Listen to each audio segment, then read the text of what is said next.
hawane adem wah prabawa tentrem para kawula kang mapan wonten ing kademangan Widara Kandhang senadyan to uripe sarwa prasaja parandene tansah ngagungake puji syukur marang kurbane Ingkang Agung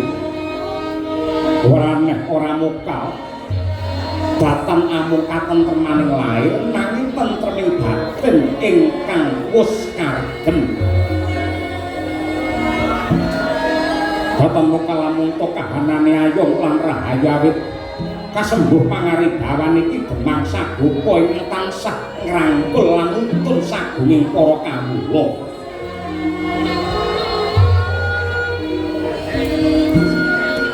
nalika semana iki demang sagopa ya antya gopa keparenggah wonten ing pendhapa kademangan kedadak buragapan penggalihira duwe mulat saking katebian inggih pratane Nayaka Praja kadang aneming Narendra nenggih Raden Arya Prabu ingkang minggah wonten ing pendhapa kademangan gupuh-gupuh kisah gupuh ngenya manem Brama rawuhnya Terus